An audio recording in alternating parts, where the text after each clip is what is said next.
Hay tres formas de interpretar, de abordar o de estudiar, no importa cómo lo quieras llamar, la Biblia. Y derivado de estos tres conceptos diferentes con los cuales los puedes estudiar es donde se genera tanto conflicto a la hora de validar si es confiable este libro o no es confiable. ¿Por qué les voy a hablar de este tema? Porque me llamó la atención un debate que tenía un creador de contenido contra otro hablando acerca de que si los textos bíblicos tienen más validez que otros filósofos de la historia. Ok, punto número uno. La Biblia puede ser estudiada como un texto histórico. ¿Sí me explico? O sea, la Biblia tú puedes agarrarla y puedes tratar de interpretarla como evidencia de sucesos que verdaderamente pasaron en la historia de la humanidad.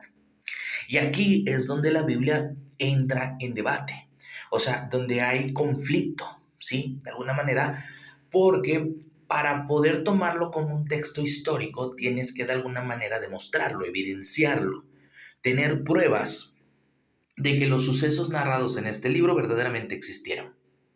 Y aquí entra la historia y la arqueología. Y muchas de estas cosas son debatidas o debatibles. Les voy a poner un ejemplo. Los historiadores y los arqueólogos se debaten, por ejemplo, en la historia de Moisés, cuando Moisés saca al pueblo de Israel de Egipto y vagan por el desierto. Para muchos historiadores y arqueólogos, si este relato fuera real, nosotros en el desierto ya debimos de haber encontrado evidencia precisamente de esta peregrinación. Casas, vasijas, cucharas, una chancleta, yo qué voy a saber, ¿no? Algo que físicamente podamos nosotros ligar a la peregrinación en el desierto de Moisés y el pueblo de Israel. Pero por el otro lado, existen arqueólogos e historiadores que aseguran que estas evidencias no se van a encontrar. ¿Por qué? Porque no estamos hablando de una civilización sedentaria, de una historia en donde nos digan que en el desierto se estableció una población en donde vamos a encontrar evidencia que una población se estableció ahí.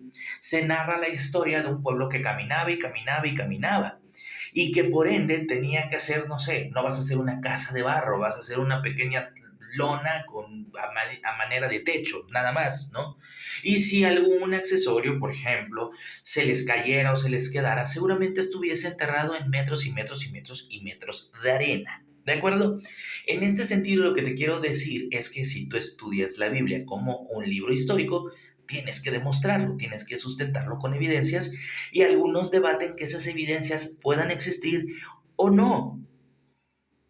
Segunda forma, la Biblia como contexto filosófico. Esto es muy interesante. Am, sin todavía ahondar en lo religioso y en lo espiritual, para muchos sustentan el estudio de la Biblia como un texto de filosofía de vida. ¿Vale? ¿Esto qué quiere decir? Yo leo el Nuevo Testamento, leo las enseñanzas del Maestro Jesús y entonces leo acerca de perdonar al quien te agredió, amar a los semejantes como te amas a ti mismo, dar de comer al hambriento, dar de beber al sediento, vestir al desnudo, ¿no? Todos estos son enseñanzas filosóficas de estilo de vida que para muchos generan una elevación de conciencia. Entonces, aquí poco importa el contexto histórico. En este sentido, poco importa si Jesús fue crucificado o no fue crucificado, si verdaderamente existieron 12 apóstoles, si existió una María, si Jesús nació de una virgen, no, todo eso pasa a un segundo, tercer, digamos, término narrativo. Lo importante es la sustancia del mensaje. Muchos estudian la Biblia precisamente, únicamente enfocándose en la importancia del mensaje, el centro del asunto, la filosofía de vida y de espiritualidad. ¿De acuerdo? Entonces, en este sentido, poco nos interesa lo que podamos sustentar históricamente. Solo reconocemos que los valores que enseña el Nuevo Testamento son válidos para la humanidad y que generan mucho bien a nivel de conciencia y entonces se valora más la enseñanza que la narrativa. Lo complicado es cuando entra la fe y la religión. Porque para la fe y la religión, la Biblia cumple ambos factores. Es un texto histórico y al mismo tiempo es un texto filosófico. Entonces, para el religioso, lo que se narra en la Biblia, perdón, es real. Así pasó. Es un dato histórico, es innegable. Y aparte las enseñanzas cobran un valor de conciencia, digamos, un valor de guía moral. Ahora, lo complicado de esto es cuando tú divides bajo los supuestos religiosos textos canónicos con textos apócrifos. Porque cuando tú tienes el texto apócrifo que te enseña una realidad completamente diferente, pero te muestra a los mismos personajes probablemente jugando distintos roles, esto de alguna manera te da a entender que tienes que poner en duda qué tan veraz es la versión que tú tienes en el libro final. ¿Esto qué quiere decir? ¿Qué tan veraz pueden ser los sucesos y los dichos de los textos canónicos? Lo que demuestra también es que la iglesia temprana tenía sus conflictos internos. Es decir, que diferentes sectas o pueblos o tribus de las primeras etapas de la cristiandad tuvieron diferentes interpretaciones de los mismos sucesos y las mismas enseñanzas. Les voy a poner un ejemplo. En realidad, en la edad temprana de la cristiandad se debatía el consolidar a Jesús como Dios o si Jesús únicamente era hijo de Dios. Para las personas que proponían, para las tribus que proponían que Jesús era hijo de Dios, se consideraba una blasfemia y un atentado en contra de Dios asegurar que Jesús era Dios mismo. Para quienes proponían que Jesús era Dios mismo, pasaba completamente lo contrario.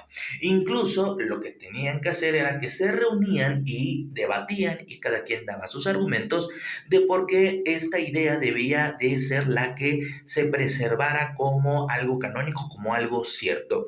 En este sentido, por ejemplo, ahora creemos que Jesús es hijo y Dios mismo, ¿no? Pero esto pudo haber pasado como resultado de todos estos debates o incluso pudo haber pasado como la idea que predominó. ¿Esto qué quiere decir?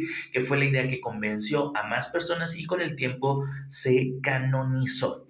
Pero lo importante aquí es que cuando también lo debates a nivel religioso y a nivel espiritual, encuentras asegúnes cuando ya sumas los textos que no han sido aceptados como canónicos. Primero porque te cuentan, insisto, como una historia diferente y lo segundo es que te cuestionas, al final de cuentas, a razón de que estos textos son aceptados y estos textos no son aceptados. ¿Y por qué textos que cuentan la misma narrativa parecieran contarte una historia diferente? O sea, una versión diferente del mismo libro. Tomando en cuenta esto, aquí es donde pierde completamente sentido el tratar de comparar la Biblia con el resto de los filósofos de la historia. Porque muchos de estos filósofos no resultaron, digamos, en una religión, no impactaron a la historia del mundo y en realidad son filosofías o, digamos, corrientes de pensamiento y nada más.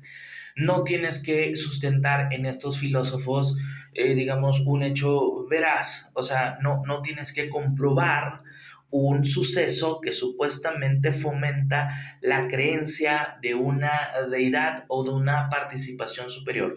Simplemente son pensadores que propusieron una idea, un estilo, una ideología o una filosofía de vida. Asimismo, también estos filósofos, bueno, tú puedes concretarlos como este cuate se llama tal y pensó tal cosa. No existe de alguna manera un debate ideológico y filosófico que nos comprometa en este mismo, digamos, filósofo se dice que dijo esto y también existen textos donde dice que dijo todo lo contrario. No existe, digamos, esa brecha ideológica en donde pareciera que tengamos dos versiones de una misma filosofía. Por eso la Biblia se cuece aparte, se estudia de una manera distinta y se debate de una forma completamente diferente.